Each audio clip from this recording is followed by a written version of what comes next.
Now,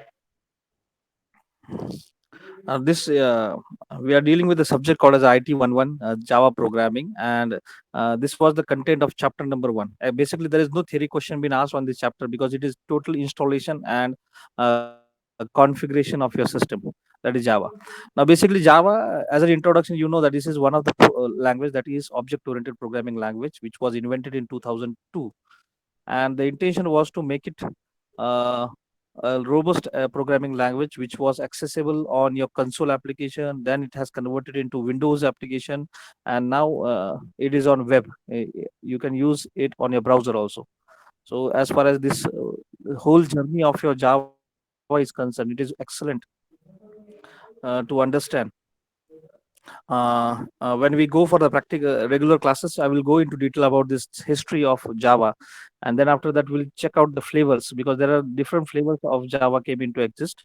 Now it is eighth version. Now in ninth will be soon being commonly used by the people, but the major differences has came across in the version number 8 and in the previous version called as the fourth version. So now the current database that your Java application can integrate with your database can be an Access database, your Microsoft database, that is your server, or it can be a MySQL, or it might be an Oracle. So integration as far as Java is concerned, now it is at the extreme level. So you can use this programming language for creating a Windows application, your console applications, and even also you can create web applications also, just like websites can be created using this programming language. And as far as the flavors of concern, flavors are nothing but your different versions that came into evolution as the Java came into picture from 2002 onwards. So we will be going into detail about different flavors and what all changes are there that I will be sharing in my notes. Now, yesterday we have gone through the installation, and in this installation we have came across how it has been installed on and how this class path has been created for executing the program. Now it is a era, now everyone is moving towards different IDs. Now people don't go for simple WordPad or simple Notepad. People are nowadays using the IDs, and there are different IDs being used. The purpose and intention behind using this ID is only to remove as much as error as possible at the initial stage. That is, at the development stage, the errors will be removed and no syntax problem will be installing. And I yesterday's session we have already installed Eclipse on your system, and you were familiar that I think everyone has installed the Eclipse on their system. And there are different IDs also in available in the market now. There is IntelliJ IDEA also, but it is heavy comparative to Eclipse. But basically, Eclipse is used mostly in India. So we will be switching and creating an application using Eclipse. And as far as the last one thing is expected from your side, that is extra reading should be done by the doc, that is Oracle documents. You can check the 14th version. I will share the link of that in a group description. The methods, the variables which are required for of any classes can be used by the person based upon the requirement. So this was the basic things what was expected in your chapter number 1. And now basically we will moving to the chapter number 2. So yesterday's scenario was that we have installed JDK 1.8. We have set a path for the Java C, and then as far as the IDs are concerned, we have already installed Eclipse, and we have checked how this IntelliJ IDEA is there. The what is where from where we have to download, so that we have covered yesterday. We have executed one simple example of displaying hello and welcome to Java lab. That example we have already completed yesterday. And the searching, how you will be searching everything on a Java doc, that we have covered in yesterday's session. Now in today's session we'll be starting with the actual content of Java. And in this uh, chapter number 2, it is basically somewhat lengthy chapter. uh, it is somewhat lengthy chapter, but we will be somewhat familiar. We'll be running somewhere very fast because these are the basic things which are being covered over here. And I think as you are already BCA graduate, you are already familiar with this. might be a very similar. You have already covered this theoretical part, but as far as start of Java programming is concerned, we will be moving to each and every concept of Java. So this is what the chapter number 2 is. The weightage of this chapter is 4 to 5 marks question may be asked on this chapter, 4 at the most out of 50. 4 marks question out of 50 marks question may be asked on this chapter, and we have to cover this in 3 sessions, that is probably in 6 hours. So we'll start with the first pointer, that is basically whenever we are writing anything that is object oriented programming, and we should be clear that what is exactly the class is. Now, class and object, these are the two basic components, concepts of object oriented programming.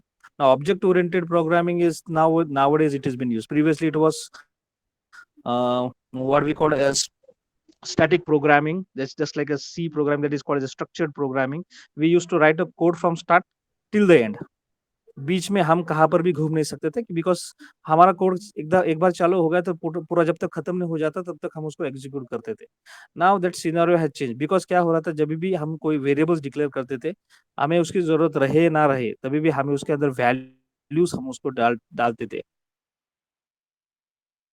Now, object-oriented programming is a programming where जहाँ पर objects will be occupying some space and that will be used. तो उससे क्या हो रहा है efficiency बढ़ेंगी. Now, how this efficiency is increased? Whenever it is required, that object will be created. Object create होने के बाद it will be assigning some values to the variables. बर्तन सब बर्तन से और सब बर्तन में अभी आपको अगर खाना बनाना है तो आप क्या करते हैं उसमें से बड़े डब्बे में से कुछ तो भी लेके आपके बर्तन में डाल के उसको पका के खाते. स्ट्रक्चर प्रोग्राम में हर एक बर्तन में ऑलरेडी पहले कुछ तो भी रखा हुआ था तो आपको नया पकाने के लिए कोई चांस ही नहीं था. तो आपको उसको तो फेंक देना पड़ेगा एक्सप्लिसिटली. फेंकने के बाद ही आप उसको यूज कर सकते थे बट वैसे यहाँ पर नहीं है. Object oriented programming is occupying space as and when required. It is removing the space as and when required because there is internal garbage collector that will be removing unnecessary components, unnecessary values which are being stored in the variables that will be removed. अभी object oriented programming language के concept में सबसे major and सबसे important चीज होती है we have to define a class. Now what is exactly a class? Class is nothing but a blueprint. What is exactly a blueprint? अगर आपको कुछ घर बनाना है तो आप क्या करते हैं डायरेक्टली घर तो नहीं बना सकते. तो सबसे पहले आपके पास कोई तो पेपर वर्क होना चाहिए ना. आपको कैसा घर चाहिए, कितने रूम्स चाहिए उसके अंदर, कहाँ पर आपको बैठना है, कहाँ पर आपको घूमने के लिए स्पेस चाहिए, कहाँ पर आपको गैलरी चाहिए. तो ये सब कुछ आपको डिफाइन करके रखा होता है. सो ये डिफाइन करने की जो चीज होती है that is been already define in a class.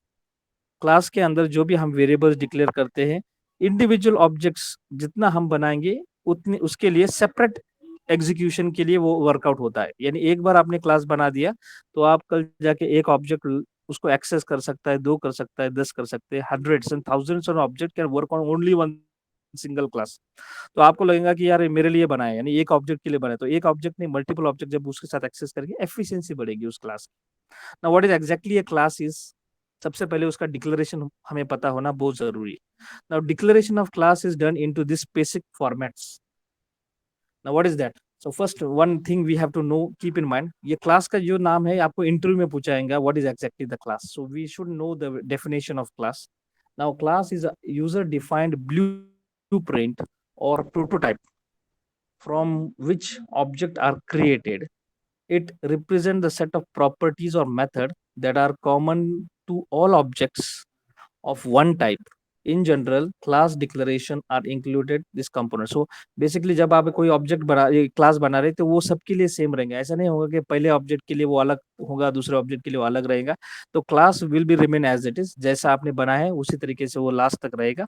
बस ऑब्जेक्ट उसको उसमें से क्या लेना चाहते क्या नहीं लेना चाहते, किस चीज को यूज करेंगे किस चीज को नहीं यूज करेंगे, तो that will be dependent upon the size the working of that object. तो ऑब्जेक्ट नहीं एक पूरे क्लास में यह होता है कि पूरा घर ऐसा आप एज्यूम करेंगे उसमें से कोई एक बंदा होता है जो उसमें से घर में से कौन सी चीज को यूज करेंगे कोई चीज को नहीं यूज कर सकता. तो all objects means what?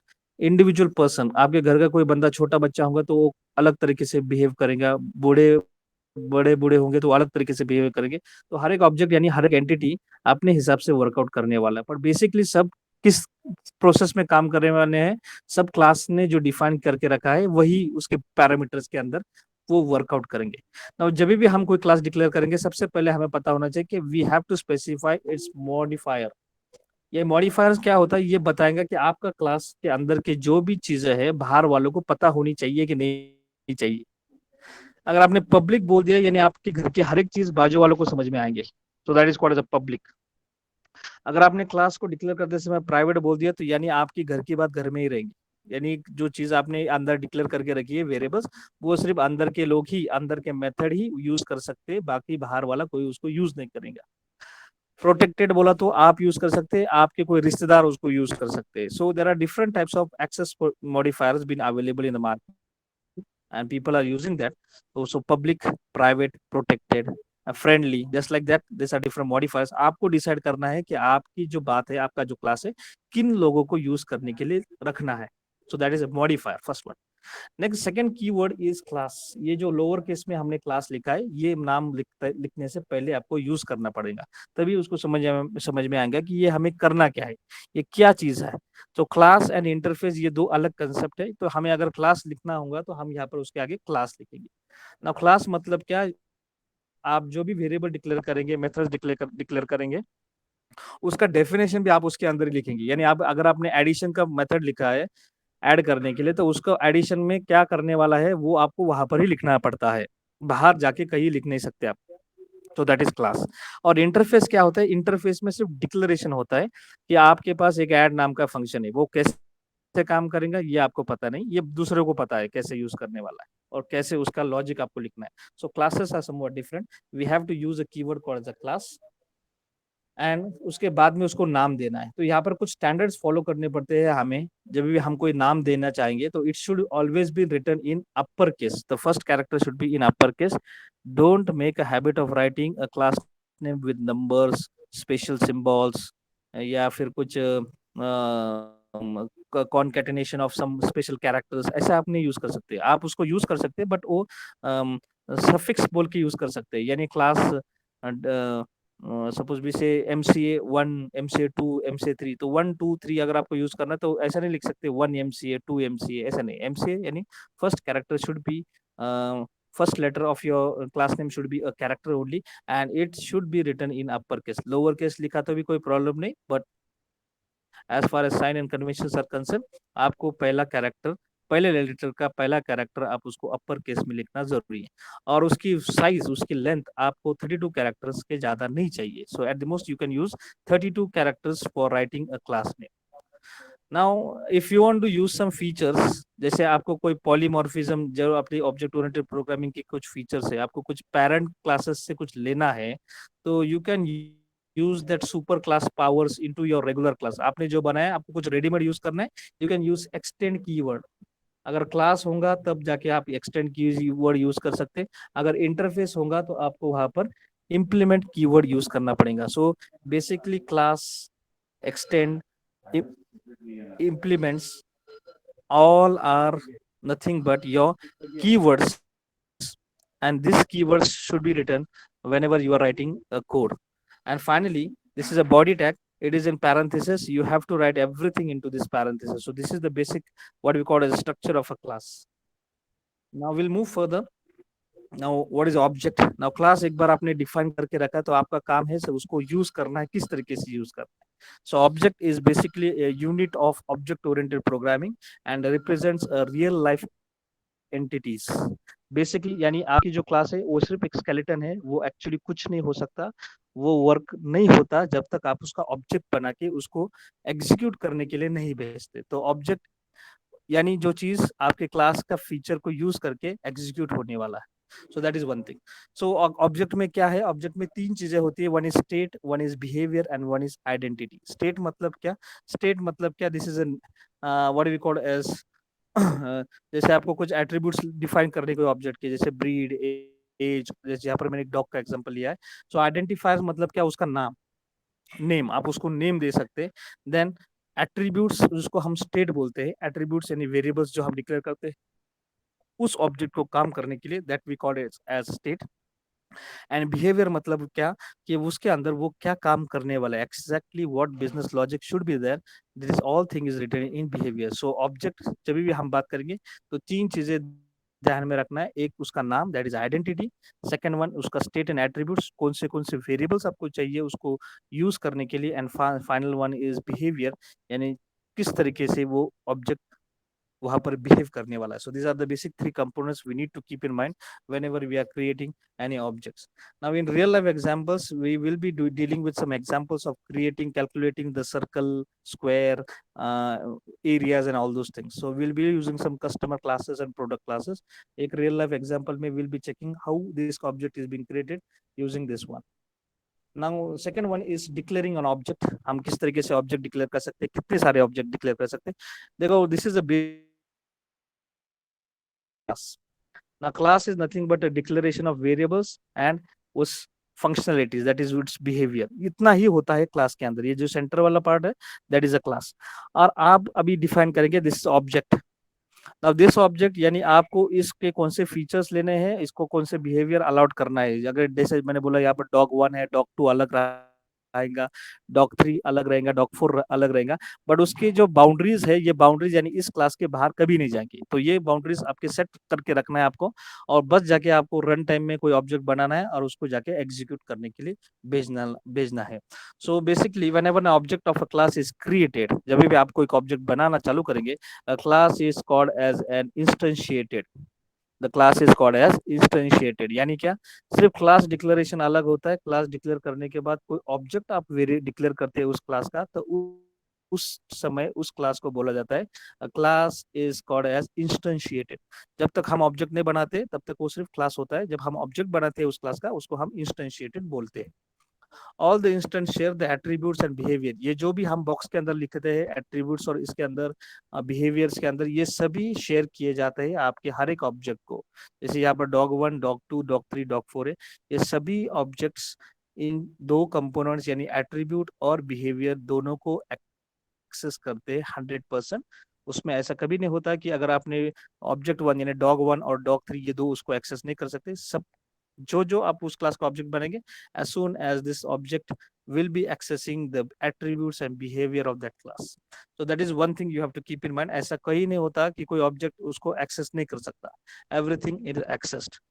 Now ये सबसे important चीज है, this question is basically asked in interviews कि आप ऑब्जेक्ट जावा क्लास का कैसे बनाते हैं जावा में। तो बेसिकली सबको पता होता है कि हम न्यू कीवर्ड यूज करते हैं, बराबर है। एनीवन एनी आंसर, आप किस तरीके से ऑब्जेक्ट बनाते हैं? मेरे ख्याल से सबको एक ही आंसर पता होगा। So we can create object of a class using new keyword, बराबर है ना? Yes sir. Yes sir. Yes. और कुछ पता है अलग तरीके से हम बना सकते हैं कोई उसको? नहीं।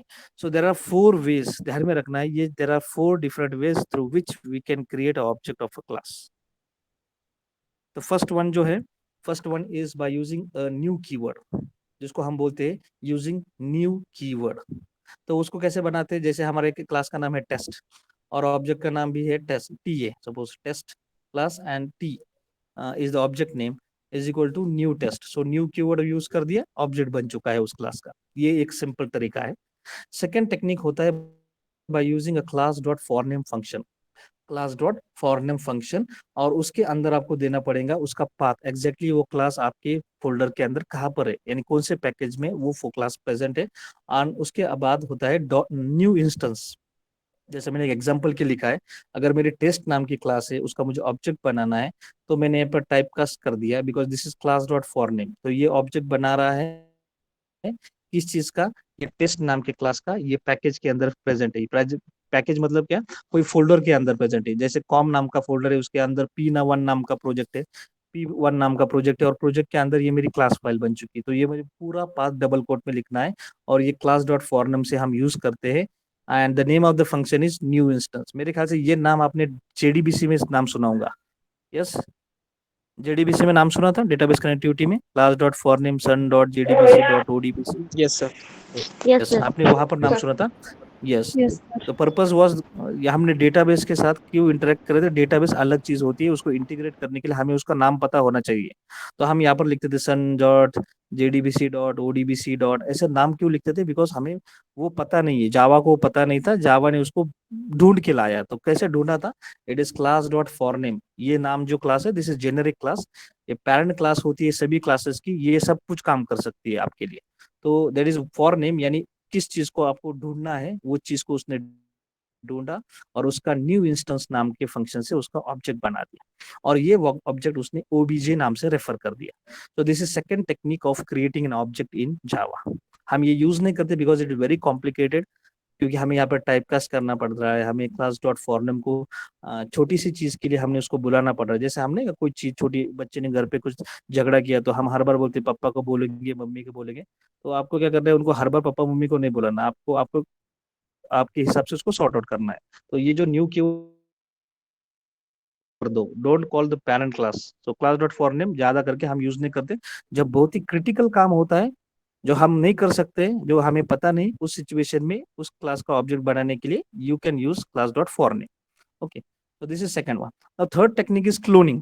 क्लोनिंग मतलब क्या, डुप्लीकेट कर बनाना है उसका, उस एक ऑलरेडी क्लास है उसका ऑब्जेक्ट है, उसका ऑब्जेक्ट का डुप्लीकेट ऑब्जेक्ट बनाने का। तो ये भी एक तरीका है कि आपने एक ऑब्जेक्ट को देख के दूसरा करना, तो कर सकते हैं हम।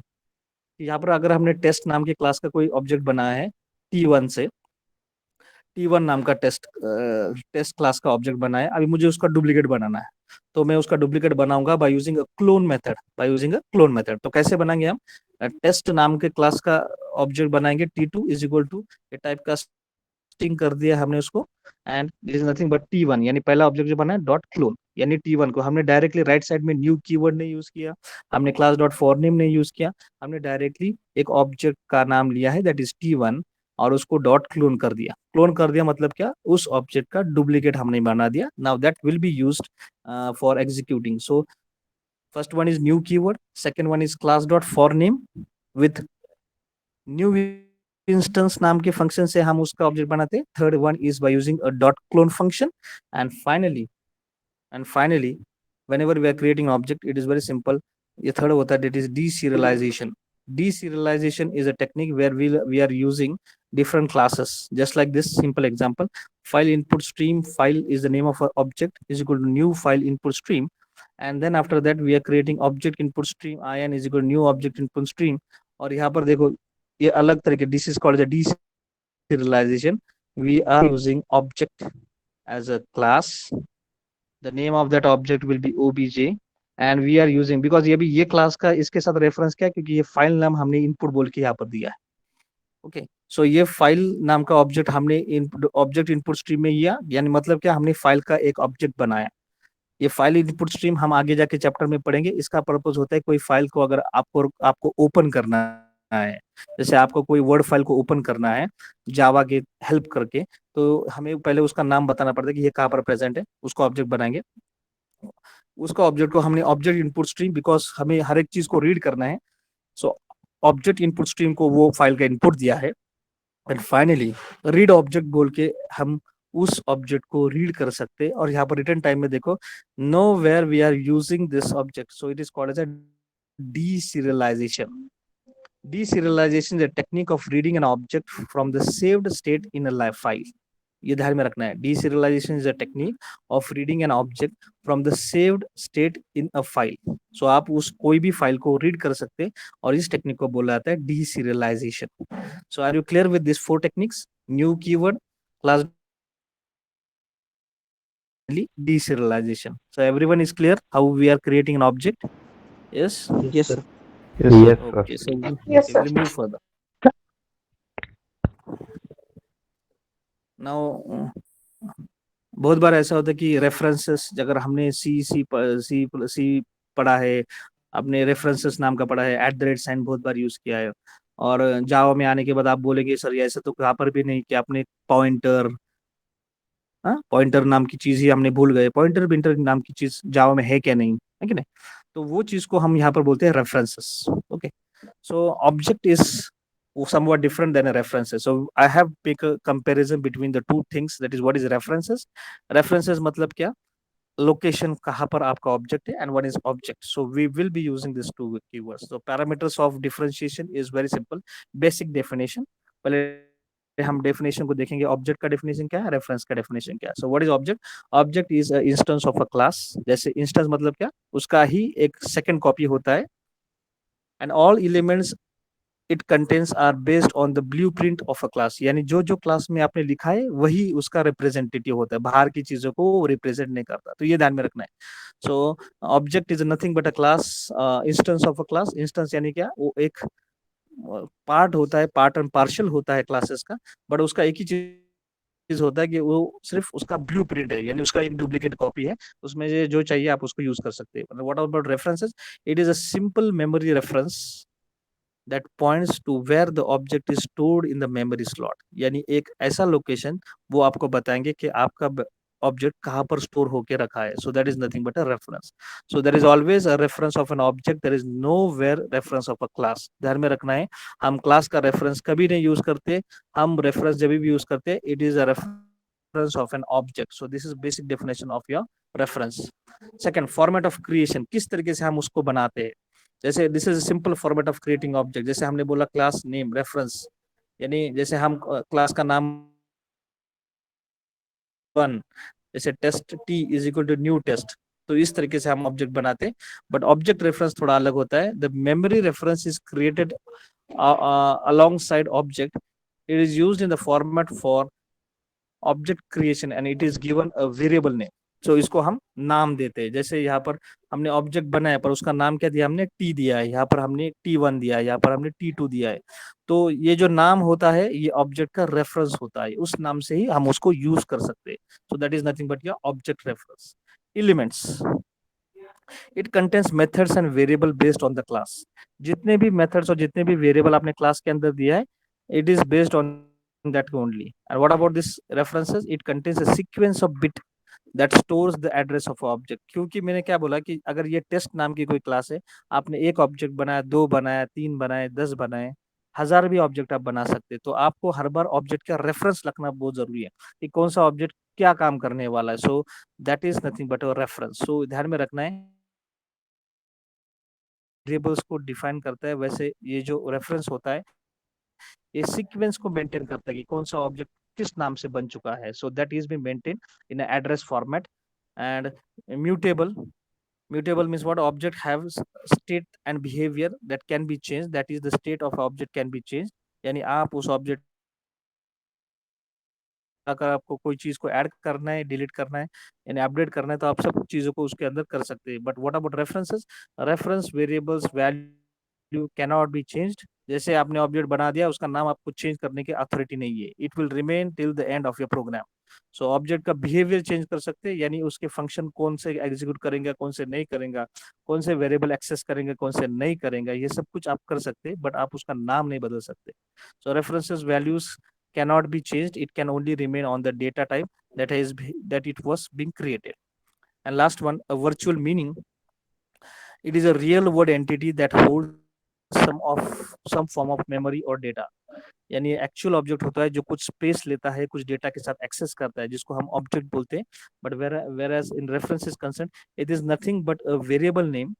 ये बस सिर्फ एक नाम है which has no real meaning. जैसे हमने टेस्ट T1 नाम का T1 यूज किया है, ये सिर्फ नाम है. It is like a name of a person that refers the person. Okay, so it is just is name of a person that references the person. So सिर्फ वो represent करने के लिए यूज किया जाता है. So T1, T2, OBJ, object, ये सब नाम जो होते हैं that is reference. And object जो होता है यानी exact जो प्रोसेस होने वाला है, जो नाउ रेफरेंसेस किस तरीके से की जाती है, यानी आप ऑब्जेक्ट को किस तरीके से बनाते हैं.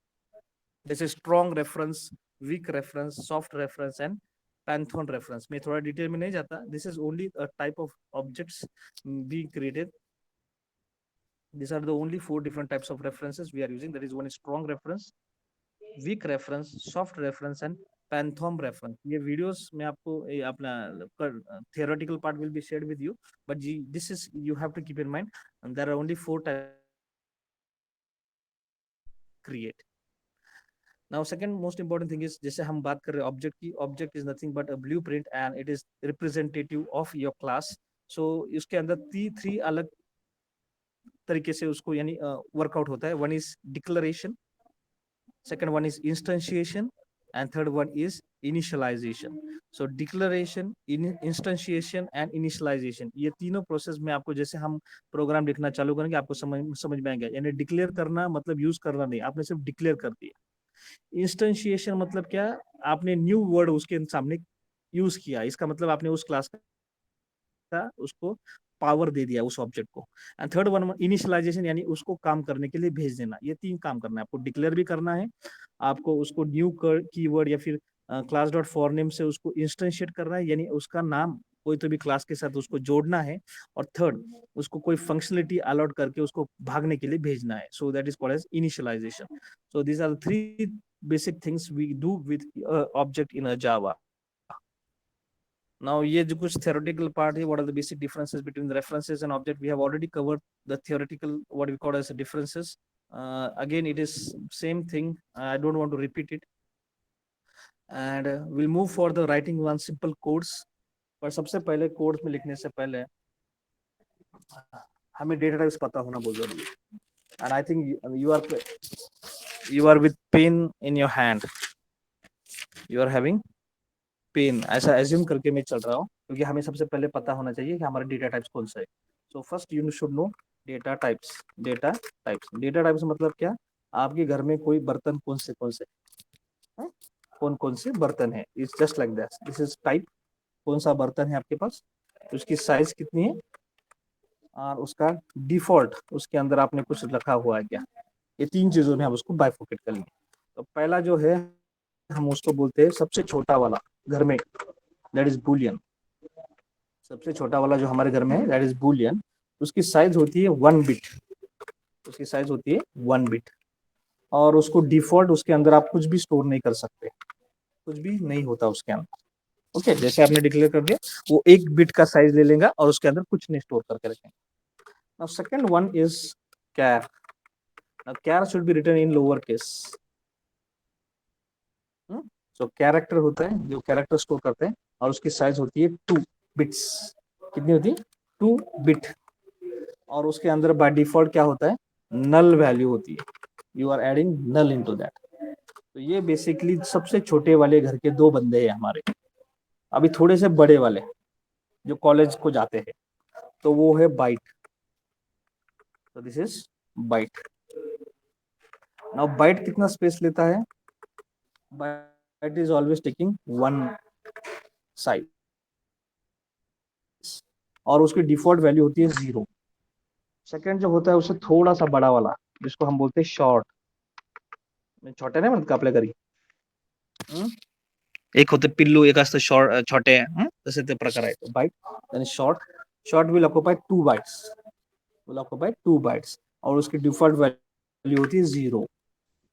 शॉर्ट का स्पेलिंग थोड़ा गलत होगा, that is SHORT, short. Third वाला होता है इंटीजर, INT, जिसको में जा सकता है 4. साइज होती है 4, डिफॉल्ट वैल्यू होती है 0. फोर्थ वाला वेरिएबल है that is long,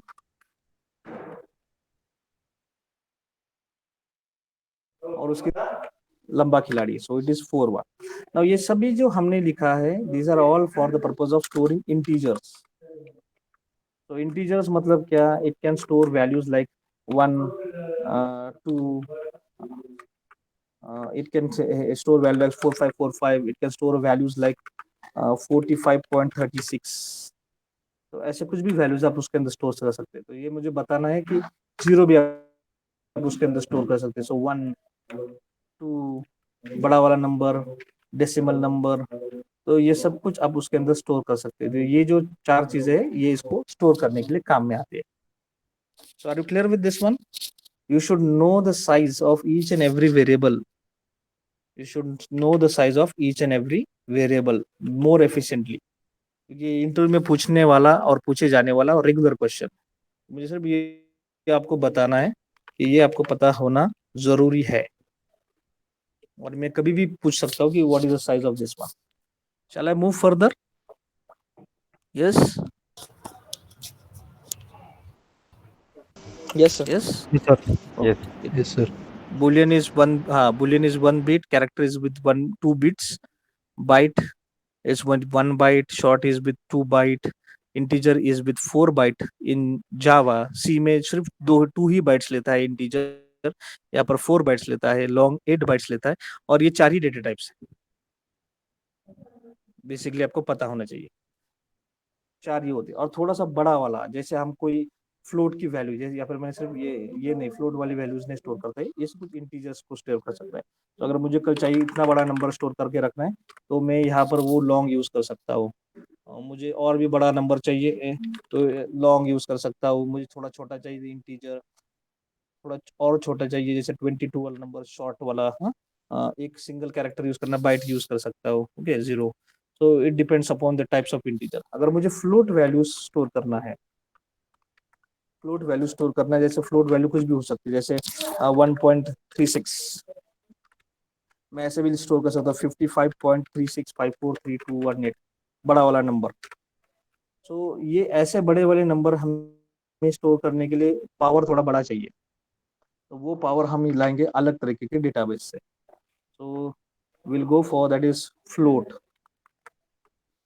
So float values will occupy 4 bytes, again 4 bytes, and by default value is always 0.0 and small f. आपने वेरिएबल डिक्लेयर कर दिया तो ये बॉल डिफॉल्ट वैल्यूज ले लेंगे उसका. एंड नेक्स्ट वन है double, and double will occupy 8 bytes, and it is 0.0 minimum values. So these are nothing but a basic data types of Java. और ये हमारे पास इतने ही है. It is 1 2 3 4 5 6, this is 7 and this is 8. यही 8 data types Java के अंदर है. So are you clear with this 8 data types? Yes. Yes. Yes, Yes, sir. sir. Okay, Yes, मेरे ख्याल sir. से भी. Yes, sir. Sir. यस. तो these are the only 8 data types. इतने ही आपको ध्यान में रखने हैं और इनके साइज ज्यादा करके ध्यान में रखना है. ये बहुत इंपॉर्टेंट है, ये इंटरव्यू में पूछे जाने वाला क्वेश्चन है. तो इसके वजह से मैं थोड़ा सा फोर्स कर रहा हूँ आपको, ये थोड़ा ध्यान में रखो. Shall I move further now? Yes, sir. Yes, sir. Okay. Yes, sir. Okay, अभी हम क्या करेंगे, एक छोटा सा प्रोग्राम डिजाइन करेंगे. जैसे ये कोई रेक्टेंगल है, रेक्टेंगल के अंदर ये हमारी लेंथ है, इसको हम बोलते हैं लेंथ. और ये हमारा थोड़ी हाइट होती है ना, इसको ब्रेथ बोलते हैं. Breadth, BRETH, height and breath.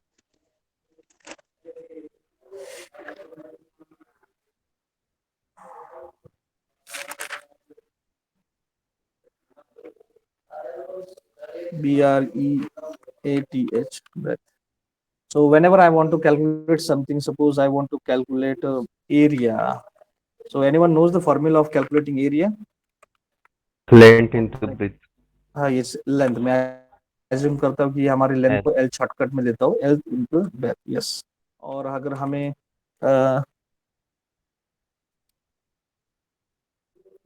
Rectangle का एरिया है लेंथ और ब्रेथ, और उसका अगर हमें कैलकुलेट करना है, सपोज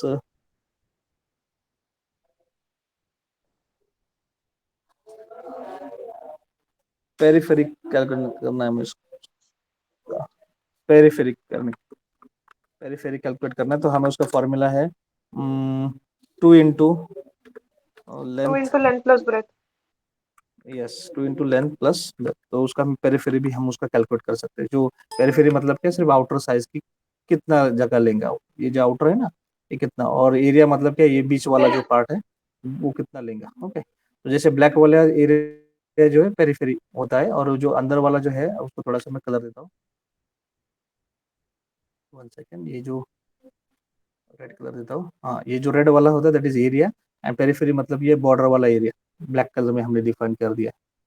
तो जैसे यहाँ पर बोलता हूँ, हाँ, ब्लू वाला कलर.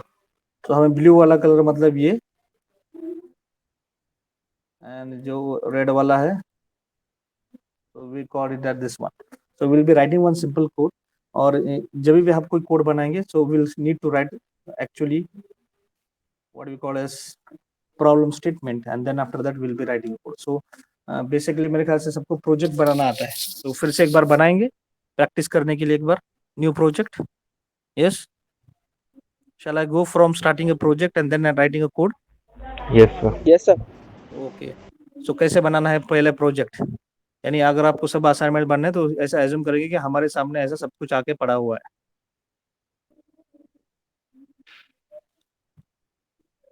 कुछ नहीं कर रहा सब. File, new project. तो यहाँ पर भी जावा प्रोजेक्ट ऑलरेडी आ चुका है, पर ऐसा एज्यूम करके हमारे पास ये नहीं है, तो हमें सिर्फ जावा प्रोजेक्ट ही बनाना पड़ता है ना. तो हम ऐसा करेंगे हमारे पास ये ऑप्शन नहीं है, क्योंकि हमें मैंने पिछले कल क्लिक किया था, इसके वजह से ये ऊपर आया है.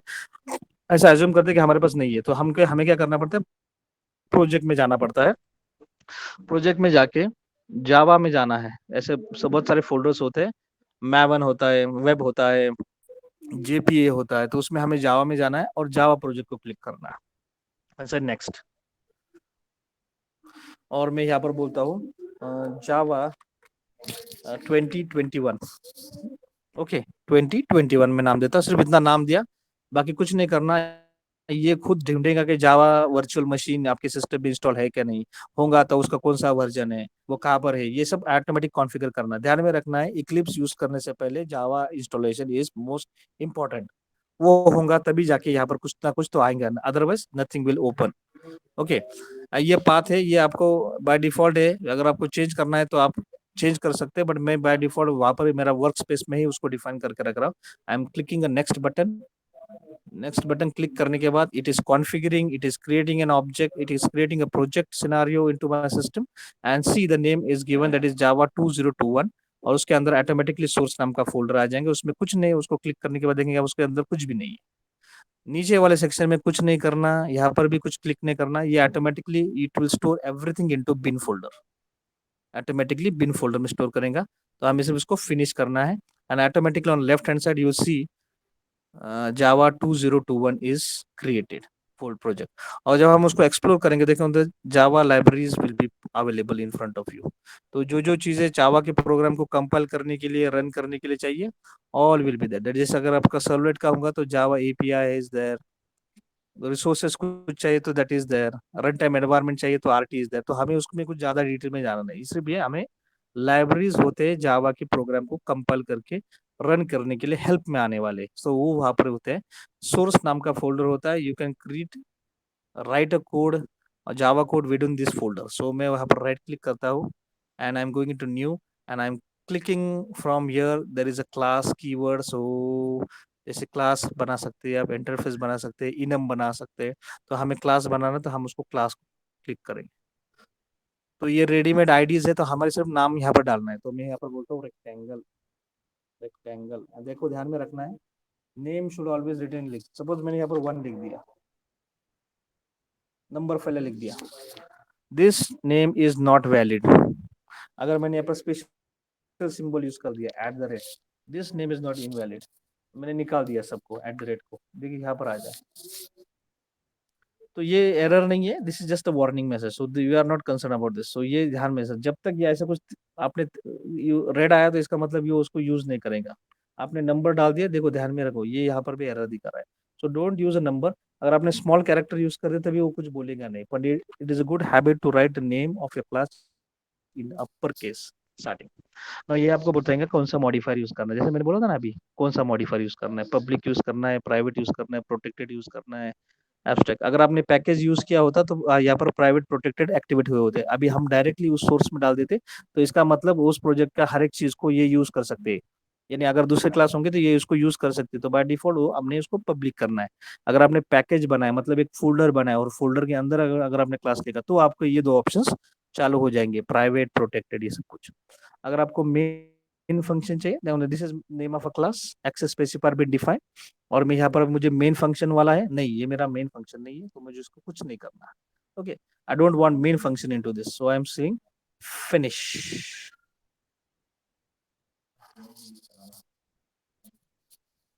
Now this rectangle is created in front of me. Now this is a public class. अगर आपने एक्सेस स्पेसिफायर नहीं दिया तो भी चलता है, नहीं दिया तो भी चलता है, पर it is a good habit to specify your access specifier.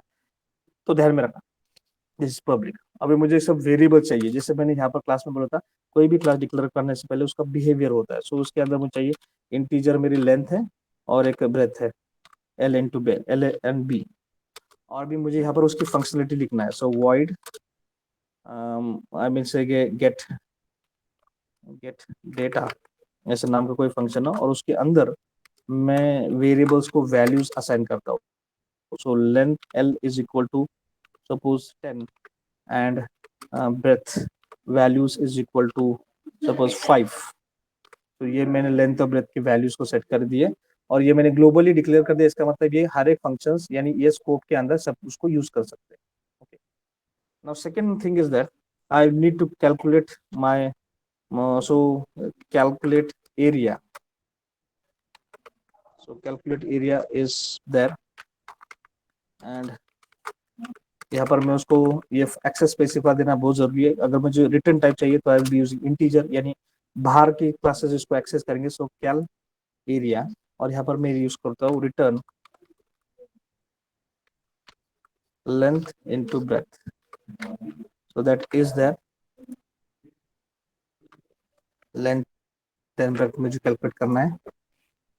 आई लिख दिया मैंने, L चाहिए.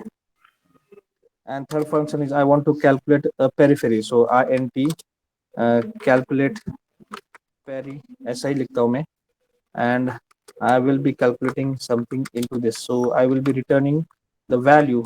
So return and into bracket 2 into again bracket length plus breadth semicolon over. So everything is written. Now I need to operate this. I want to use this two variables. I want to use this function. I want to use this calculator. I want to use this one. So I have to run this class. So for that purpose, I need to write public static void main. ये लिखना जब तक आप नहीं लिखेंगे आपका program run नहीं होगा. So string and into bracket args. It is public static. अब ये क्या है, ये क्यों लिखना पड़ता है? बिकॉज ये सिर्फ क्लास है, इसके अंदर अंदर जाके जो कोई एंट्री करना चाहिए, जो जब हमारे क्लासेस चालू हो जाएंगे मैं तब आपको इसका डेफिनेशन बहुत एग्जांपल देके बताऊंगा कि हम ये क्यों लिखते हैं हर बार. And now I will be creating object of this class. तो रेक्टेंगल और कैसे बनाते हैं, जैसे ऑब्जेक्ट बनाए. सो obj1 जैसे ऑब्जेक्ट का नाम है मेरा is equal to new keyword use करेंगे रेक्टेंगल जिस क्लास का नाम हमने यूज किया and into this semicolon. So this object is created. अब यहाँ पर मेरे को मैसेज दिखा रहा है the value of local variable is not used. यानी ये क्या हो रहा है, ये वाले इसमें 1 second.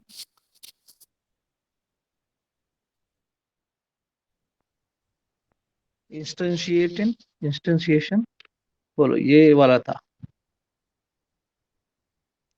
डिक्लेरेशन हो चुका है, इंस्टेंशिएशन एंड इनिशियलाइजेशन. तो डिक्लेरेशन मतलब क्या, अगर मैंने सिर्फ ऐसा ही लिख दिया इसके अंदर रेक्टेंगल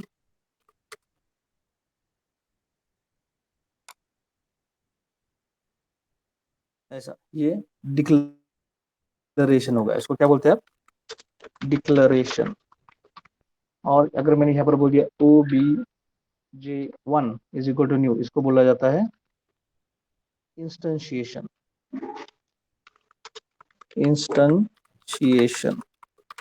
और तीसरा वाला जो होता है इनिशियलाइजेशन, यानी मैं उसको यूज करना है मुझे. तो सो obj1 डॉट पहले गेट डेटा, ये फंक्शन आ जाएंगे ऑटोमेटिकली.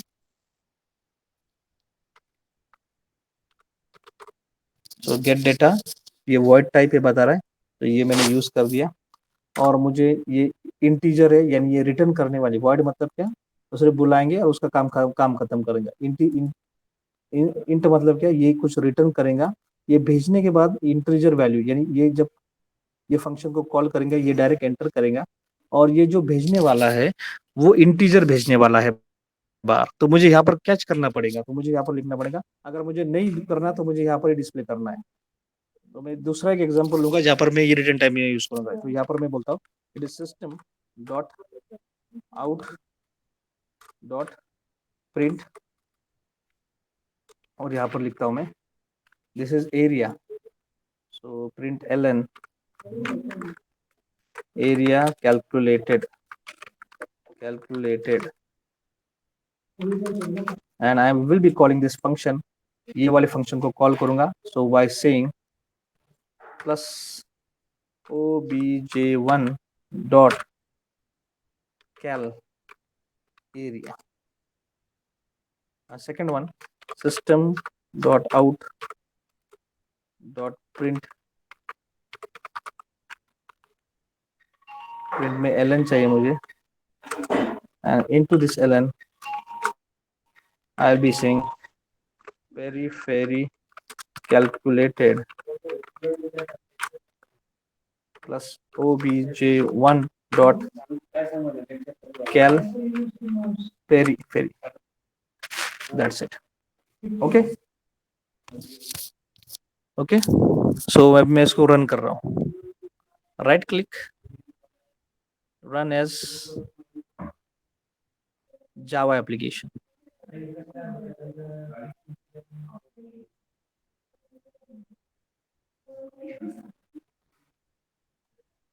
देखो length into breadth is 50 and periphery calculation is 30. So are you clear with this one? Yes. Yes. Yes, sir. अभी ये मैंने क्या करता है, एक ही क्लास के अंदर पब्लिक स्टैटिक वर्ड में लिख दिया, पर ये गलत तरीका होता है प्रोग्रामिंग का। सही तरीका बताऊं मैं अभी कैसे लिखा जाता है? यस, यानी इसको हम Yes. गलत नहीं बोल सकते, बट ये प्रैक्टिस के लिए ठीक है। बट आप इंडस्ट्री में जाएंगे तो ऐसा कोई नहीं बनाएंगे आपको। ओके, बोलो इंडस्ट्री में कैसे बनाते हैं। तो यहाँ पर हम जाएंगे source, right click new and class. मैं अभी इसको नाम देता हूँ रेक्ट। सपोज अभी हम इसका ये ऐसा नाम देते, तो रेक्टेंगल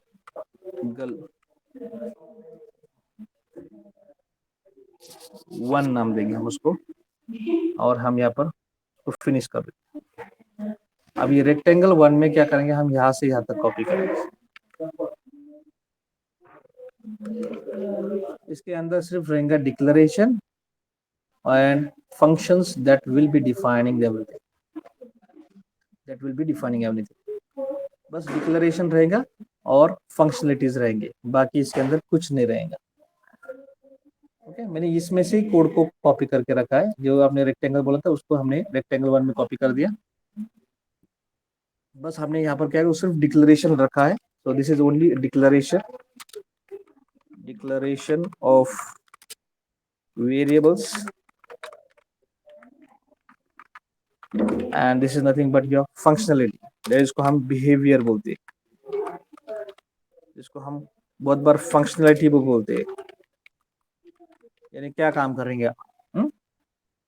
तो this is thing now new and then a class, और यहाँ पर हम बोलेंगे रेक्टेंगल डेमो, और ये क्लास होगा जो बाहर से ऑपरेट करेगा, इसके अंदर मेन फंक्शन रहेगा। ओके, तो ये उसके अंदर मेन फंक्शन रहेगा। अभी यहाँ से हम बोलेंगे ऑब्जेक्ट बनाएंगे रेक्टेंगल 1 obj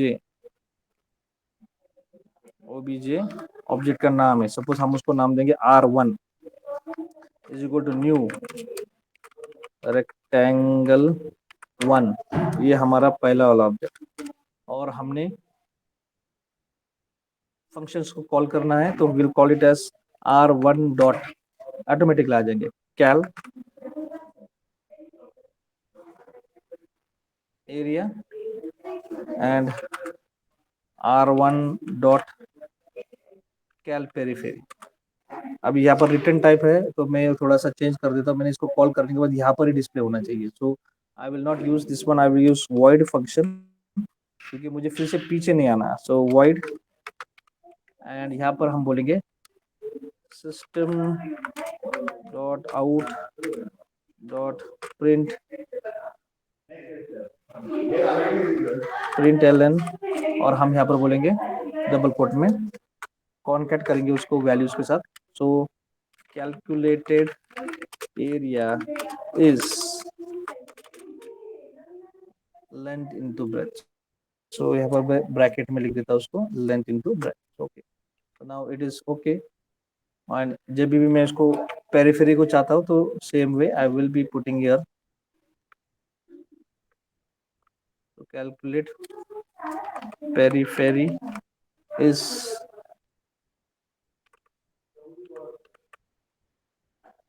and यहाँ पर void है. So void no return type. तो यहाँ पर आने के बाद ये आउटपुट डिस्प्ले करेगा. अब यहाँ पर भी आपको इनिशियलाइज करना है तो आप बोलेंगे system dot out dot print values assigned to variable. अब इतना मैसेज दे देंगे and we want to display it on next line. So slash n जैसे C में आप यूज करते हैं you can use slash n. Okay. Now whenever आपने अगर ये यूज करना है तो देखो यहाँ पर जो पहले वाला प्रोग्राम था उसके अंदर मेन था, इसके वजह से हम उसको रन कर सकते थे क्योंकि राइट क्लिक न्यू और यहाँ पर जावा प्रोग्राम आता था.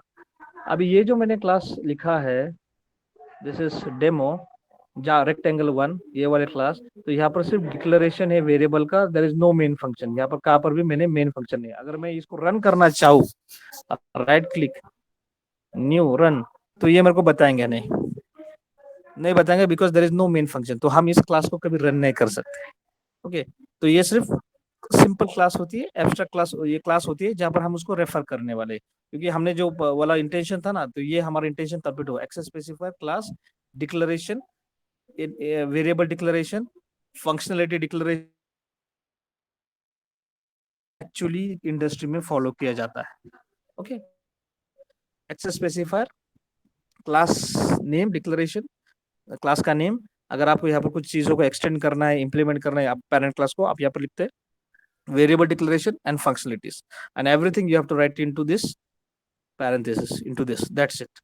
और हम जो भी रन करने वाले it is always been and main function. तो जहां पर मेन होता है वही एंट्री होता है. अभी देखेंगे हम इसको आता है क्या ऑप्शन. सो राइट क्लिक रन एज देखो यहाँ पर आ गया जावा प्रोग्राम एप्लीकेशन. इसको क्लिक करने के बाद राइट क्लिक रन यहाँ पर नहीं आ रहा बिकॉज इसके अंदर मेन फंक्शन नहीं है. तो हम इसको अभी रन करेंगे और ध्यान में रखेंगे देखो यहाँ पर कैसे हो रहा है, दो हो रहा है. तो run as Java application.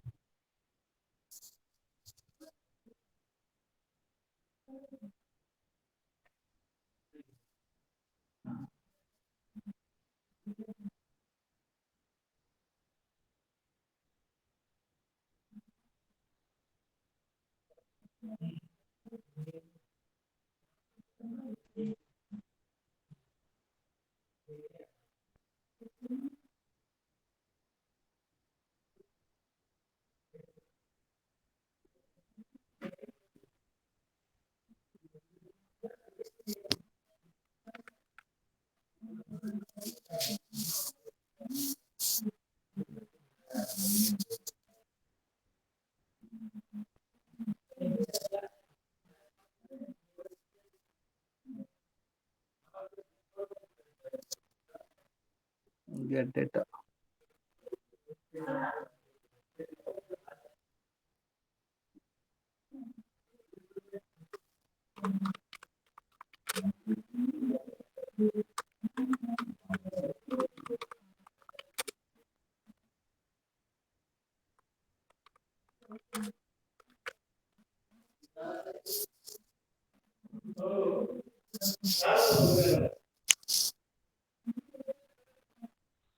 Sir class को एक्सटेंड करना पड़ेगा. यस नहीं वैसे कोई जरूरत नहीं इसको एक्सटेंड करने की. इसको कोई जरूरत नहीं है वैसे एक्सटेंड करके. हम कुछ ले रहे नहीं उसमें से. देखो उसमें से कुछ ले रहे नहीं हम. हम डायरेक्टली एक्सेस कर सकते हैं ऐसा। अरे हम एक नया बनाता हूँ, 1 मिनट, 1 सेकंड में मेरा Okay, problem sir. Sort out हो जाएगा। क्लास बनाता हूँ और यहाँ पर मैं देता हूँ रेक्ट डेमो, ऐसा मैं इसको नाम देता हूँ, एंड इस will be containing only suppose rect demo and okay, so we'll be copying this part, I will be pasting over here. I am copying this rectangle and I will be pasting again back bottom में उसको paste कर दो। ये भी एक technique होता है और इसको हम नाम देंगे रेक्टेंगल 2। अभी हम कॉल करके रेक्टेंगल 2 को, मेरा एक ऐसा प्रॉब्लम हो रहा है कि सेम नाम्स आ रहे हैं फंक्शंस के, सो 1 बोलता हूँ 1 बोलता हूँ 1 बोलता हूँ, इसके वजह से भी होता है बहुत बार रिपीटेड, बिकॉज एक ही पैकेज में हमने बना रहे रेक्टेंगल 2। तो this is rectangle, this is 2।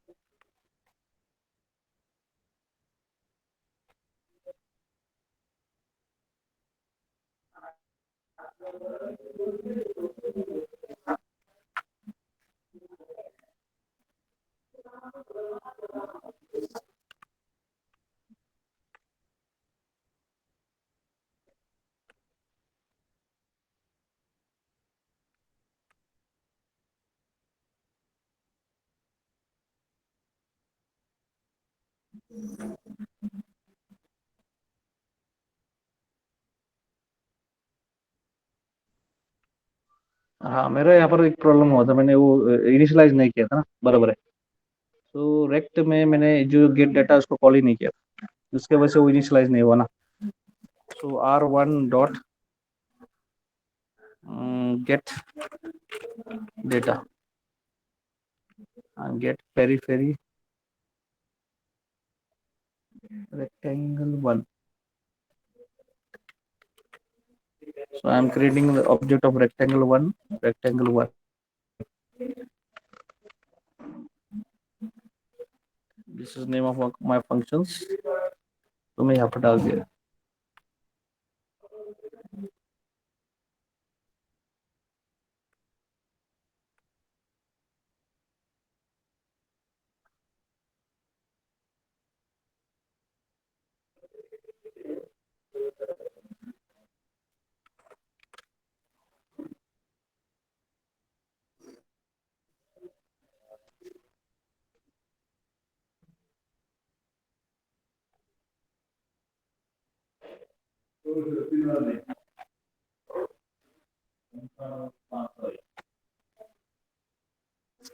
Rectangle 1, RECTANGLE 1.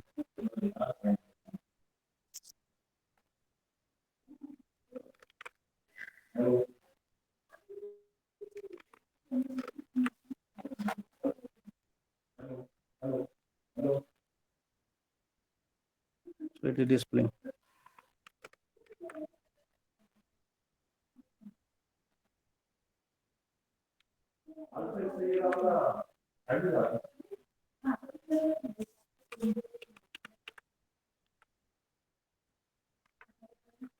You see, I can use this for rectangle 1. जैसे मैं इसको बुला सकता हूँ यहाँ से रेक्ट डेमो में से, तो right click run as Java application, so it will be displaying. मैं थोड़ा सा टेक्निकल इसमें आया था। देखो, you can call any class without extending, because जब एक्सटेंड करने का मतलब होता है कि आप उसके फीचर्स आप इसके साथ यूज करना चाहते हैं, तब जाके आप उसको एक्सटेंड करते हैं।